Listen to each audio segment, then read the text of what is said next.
Assalamualaikum warahmatullahi wabarakatuh.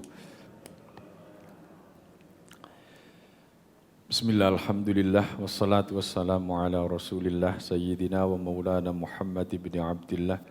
La hawla wa la quwwata illa billah. Qalu subhanaka la ilma lana illa ma 'allamtana innaka antal alimul hakim. Qala rabbi shrah li sadri wa yassir li amri wahlul 'uqdatam min lisani yafqahu qawli. Rabbana aftah bainana wa baina qaumina bil haqqi wa anta khairul fatihin. Hadirin jamaah rahimakumullah, monggo kita lanjutaken ngaji kitab Wasiyatul Mustafa. Saderengipun monggo kita maos Fatihah ingkang kita hadiahaken dumateng Kanjeng Nabi Muhammad sallallahu alaihi wasallam. Nomor kalih kangge musannif kitab ini Syekh Abdul Wahab Asy-Sya'rani ingkang nomor 3 untuk hajat kita sedaya, mugi-mugi Gusti Allah maringi gampil dateng kita atas sedaya urusan-urusan kita. Al-Fatihah. A'udzu billahi minasy syaithanir rajim. Bismillahirrahmanirrahim. Alhamdulillahi rabbil alamin. Ar-Rahmanir Rahim. Maliki yaumiddin. Iyyaka na'budu wa iyyaka nasta'in. Ihdinas siratal mustaqim. Siratal ladzina an'amta 'alaihim ghairil maghdubi 'alaihim waladdallin. Amin. Monggo dibuka halaman 23. Ingkang nomor kali saking ngandhap.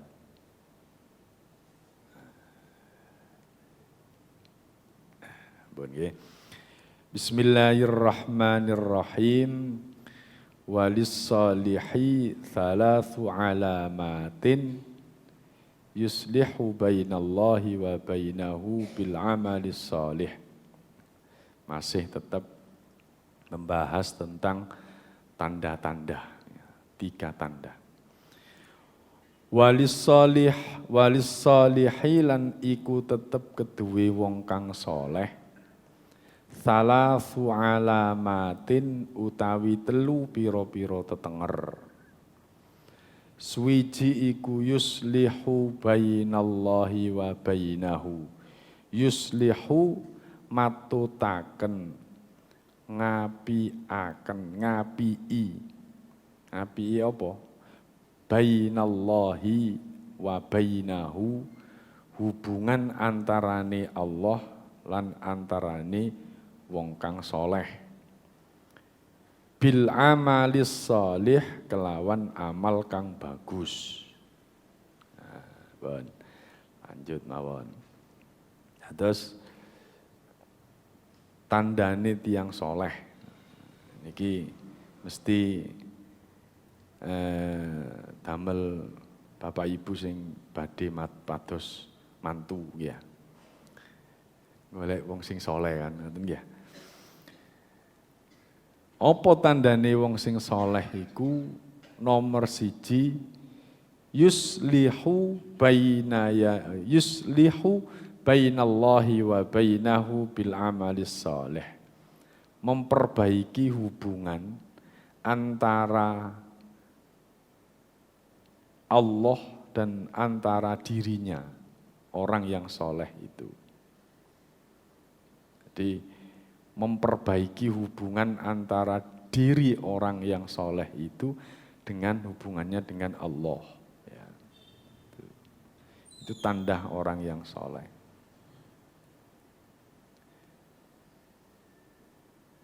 Bagaimana memperbaiki hubungannya orang yang soleh dengan Allah itu?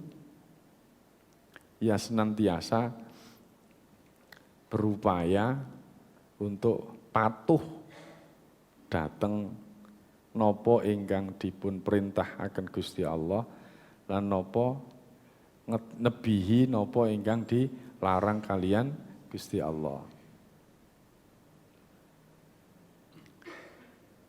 Orang yang berusaha untuk memperbaiki hubungannya dengan Allah itu salah satu ciri dari orang yang saleh. Allah yuslihu.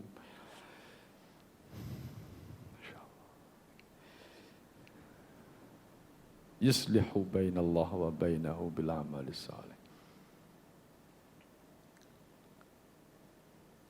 Ada beberapa motivasi orang melakukan amal soleh itu. Mungkin kita sebagai orang-orang yang masih taraf keimanan kita, saya termasuk, ngamal itu kadang orientasinya pingin dapat surga. Mungkin apa den? Panjenengan sholat niku pinginin apa Bu? Ben oleh swarga. Nek gak sholat iku wedi karo neraka. Itu salah satu motivasi. Karena memang di hadis itu seperti itu. Ya. Tetapi mestinya lambat laun kita harus meningkatkan kualitas pemahaman kita, kualitas keimanan kita, bahwa ibadah yang kita lakukan itu kalau berorientasi seperti itu tidak ubahnya seperti orang yang berdagang. Ya, dagang. Apa? Melakukan sesuatu untuk mendapatkan sesuatu. Padahal hadirin jamaah rahimakumullah, orang masuk surga itu karena apa? Rahmatnya Allah. Karena rahmatnya Allah. Surga itu miliknya Gusti Allah. Kita masuk surga itu ya karena rahmat Allah.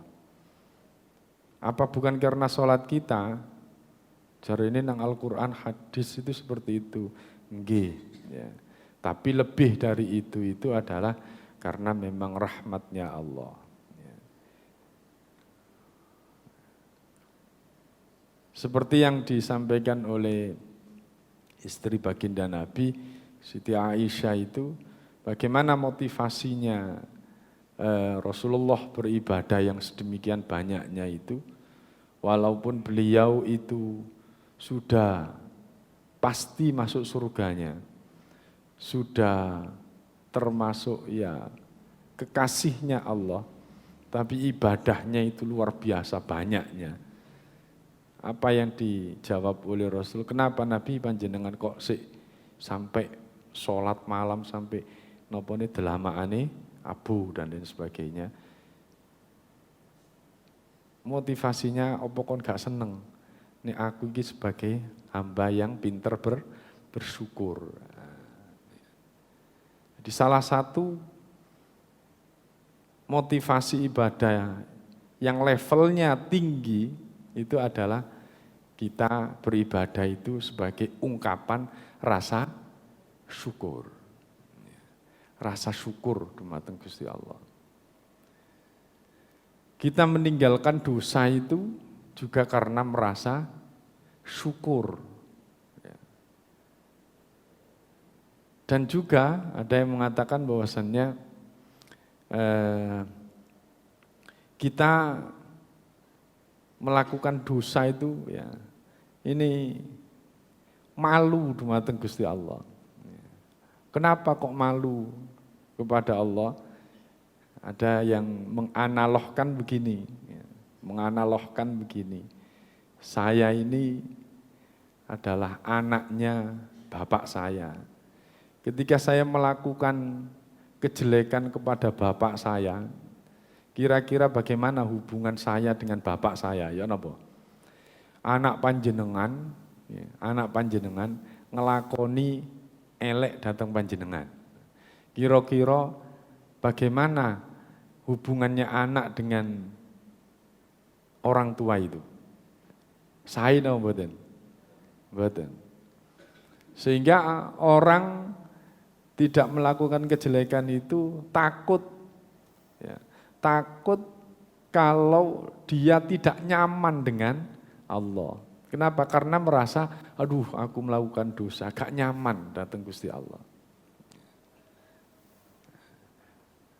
Hadirin jamaah rahimakumullah, kalau hubungan kita ini terus menjadi, hubungan kita kepada Allah ini terus menjadi sebuah orientasi tujuan hidup kita berhubungan dengan Allah dengan baik, ya, maka pastinya kualitas diri kita akan menjadi baik di sisi Allah maupun di sisi manusia. Nah, kalau sudah hubungannya dengan Allah itu baik, maka ciri yang kedua itu wa yuslihu dinahu. Wa yuslihu lan ngapi dinahu ing agamane. Bil amali kelawan amal. Nah, salah satu tanda daripada kita ini memperbaiki hubungan kita kepada Allah itu adalah dengan amal. Salah satu tanda kita ini berhubungan dengan Allah ini dengan baik itu adalah menjalankan semua perintah-perintahnya dan menjauhi larangan-larangannya dalam bentuk apa? Dalam bentuk patuh kita kepada agama.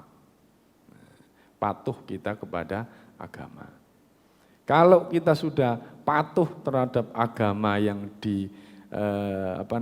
agama Allah, yaitu agama Islam, maka ya kita jadi orang baik.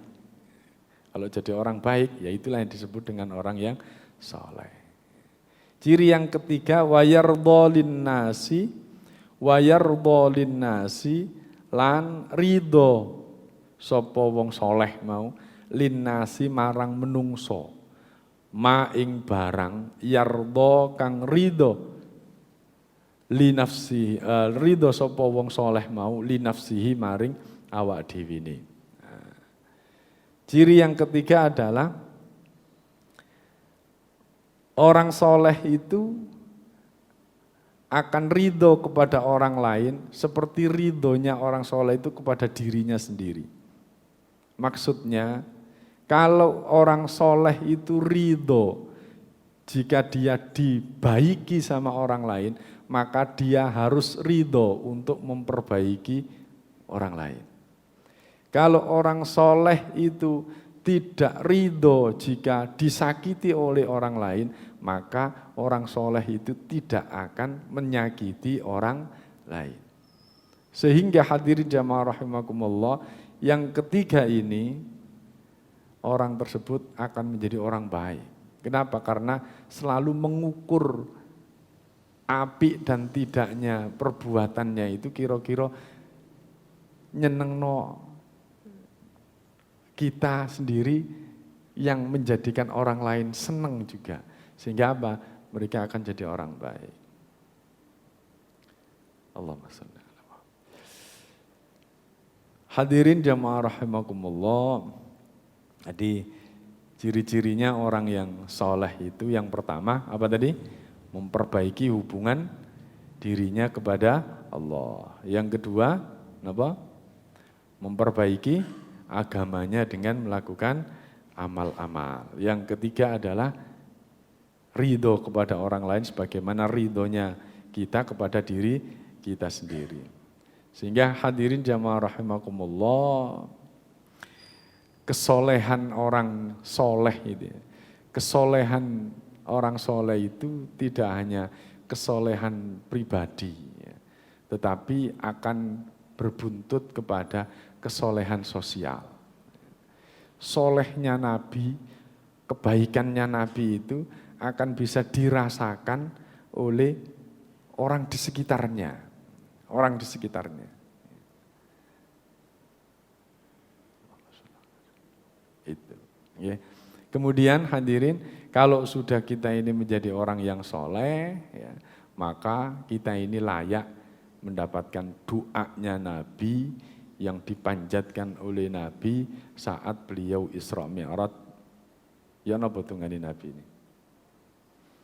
Dan yang sekarang didoakan oleh seluruh umat Islam setiap kita sholat. Napa tungani? Assalamu alayna wa ala ibadillahis salihin. Ketika Allah memberikan salam kepada Nabi, Assalamu alayka ayyuhan nabiyyu wa rahmatullahi wa barakatuh.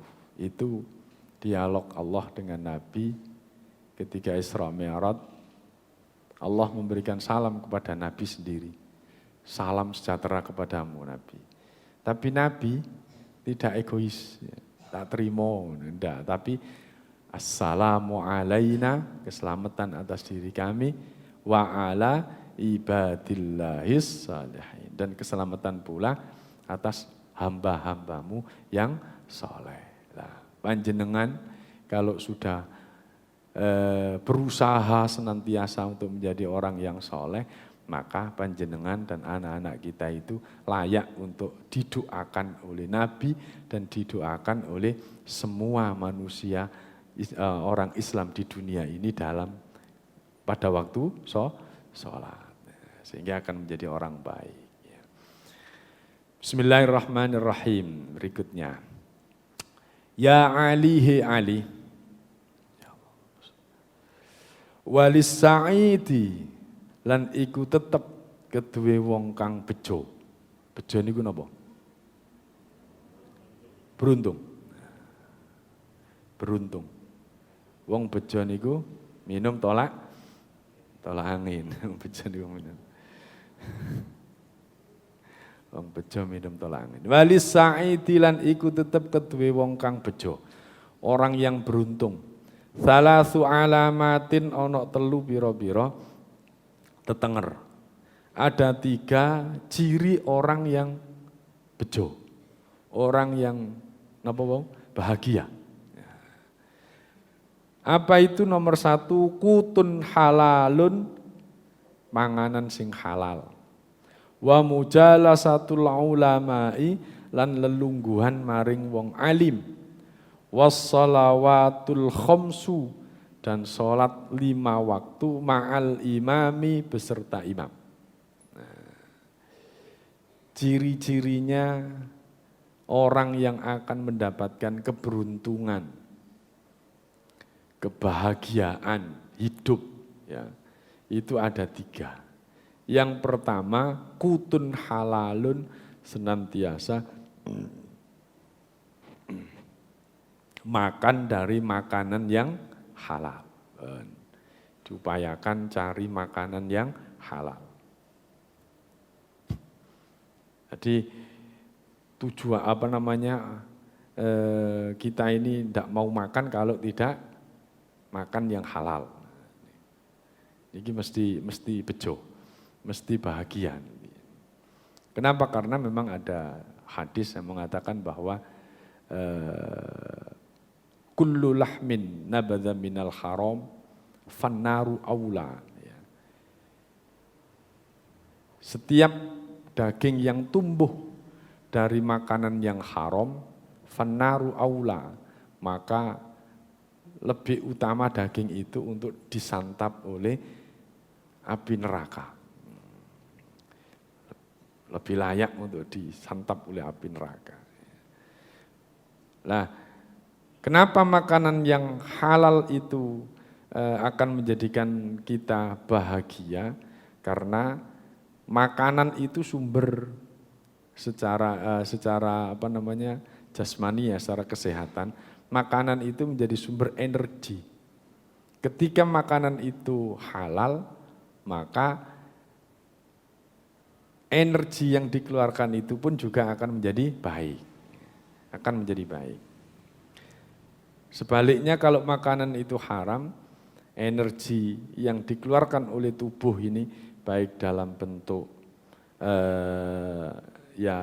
tingkah laku maupun berpikirnya maupun hatinya akan jadi jelek juga kalau haram. Sehingga kalau makanan kita baik, pastinya semua yang dikeluarkan dari kita itu adalah kebaikan. Nah, kebaikan itu akan menjadi sebuah kebahagiaan dan keberuntungan. Wa mujalasatul ulama'i, dan lelungguhan dengan orang yang ahli ilmu, para ulama. Beberapa waktu yang lalu kita sudah membahas, ya. Jadi orang baik itu karena salah satunya adalah karena komunitas. Ya. Orang tidak baik itu bukan karena dianya tidak baik, bisa jadi tidak baiknya karena komunitasnya. Kenapa duduk-duduk bersama ulama itu akan menjadi jaminan kita menjadi orang baik? Karena ya omongannya para ulama itu pasti baik. Terus yang kedua, nasihat-nasihatnya yang bisa kita ambil. Tidak hanya sekedar itu, bahkan aura kebaikannya itu akan mengena kepada kita. Hadirin jamaah rahimakumullah, ada faktor ik ya, salah satunya itu aura itu ya. Orang baik itu auranya baik ya, auranya baik.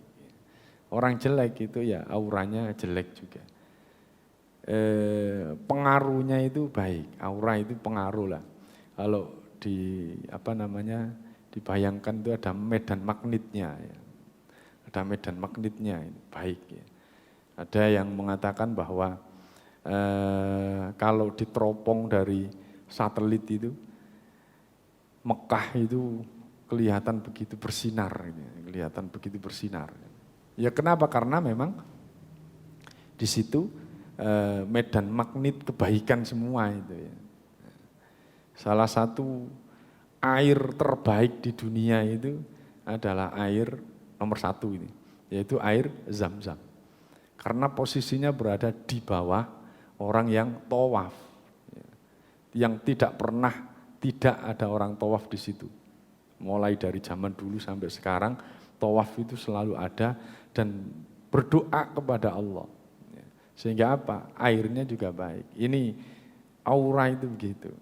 Kalau kita bersama orang yang baik, itu membawa kepada aura pengaruh kepada sekitarnya itu jadi baik. Sehingga kalau kita itu berdekat-dekatan dengan orang yang seorang ulama, maka kita akan menjadi baik juga. Nanti kalau cerita akan datang panjenengan ketika ngaji kitab Usfuriyah, yaitu tentang salah satu wali Allah, Abu Yazid Al-Bustami. Abu Yazid Bustami itu karena wali wali yang perfect ya. Jadi beliau ini ibadahi luar biasa sampai kemudian berdoa kepada Allah, pingin tahu, ya Allah, wis kadung pede ya. Ingin tahu saya ini nanti teman saya di surga itu siapa. Ternyata ditemukan siapa? Disampaikan oleh Allah, orangnya ada di Siwalan Kerto depannya masjid. Digolei ternyata di situ. Ternyata orangnya dengan ciri-ciri yang disebutkan tadi itu, orangnya itu berkumpul dengan orang-orang yang jelek-jelek.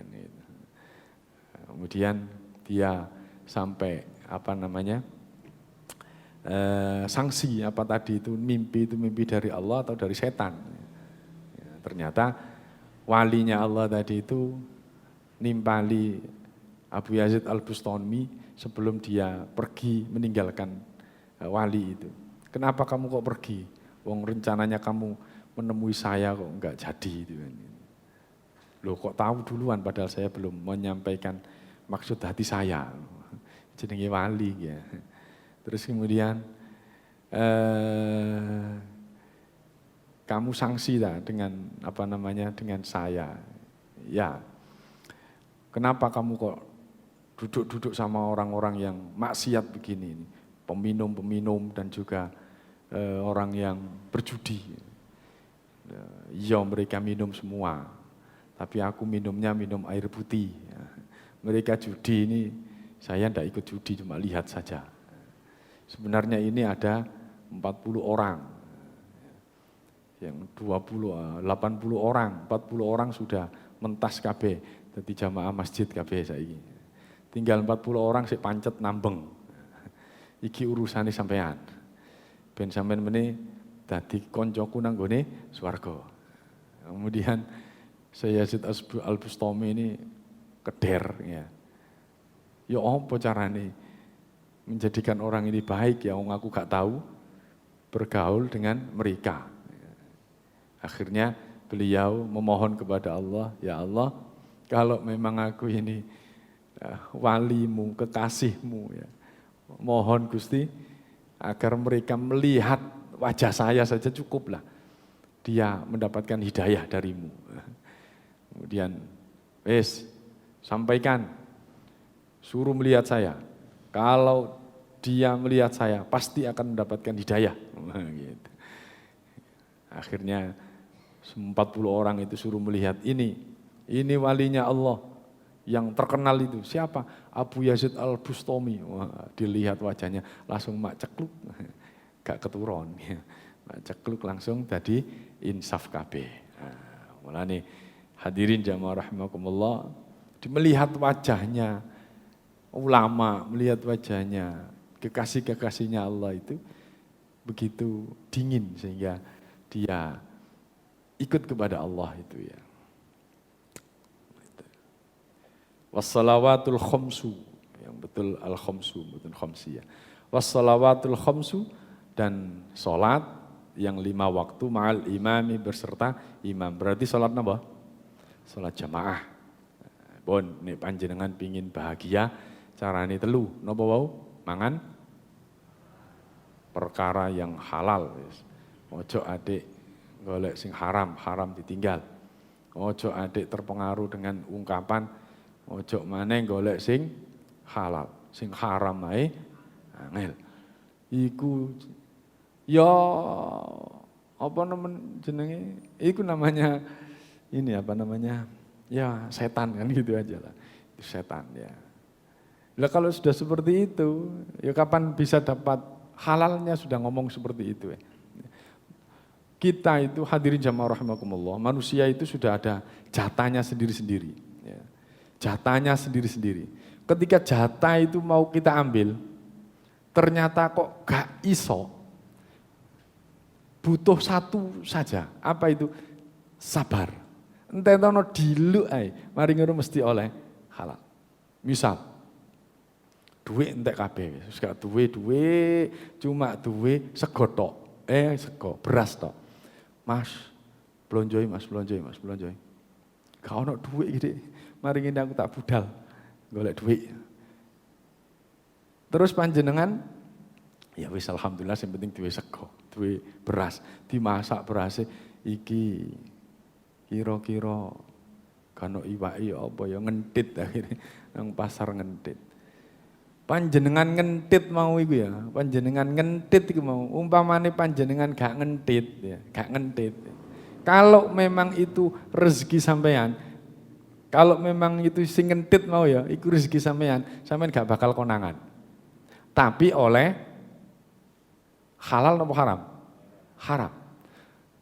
Karena memang itu sudah rizkinya, ya, karena memang itu rizkinya, sampean enteni dilu ae. Rizki sing haram karena ngentit mau iku, nek sampean sabar sithik ae. Wis gak usah ngentit. Nek memang rizkiku, engko lak mesti oleh. Pasti akan dapat. Sehingga hadirin, orang baik itu ya karena satu saja. Apa? Sabar ketika belum mendapatkan sabar. Itu saja ya.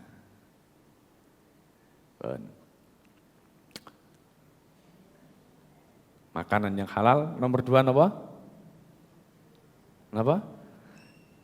Duduk-duduk atau berkomunitas dengan orang baik. Berkomunitas dengan orang baik.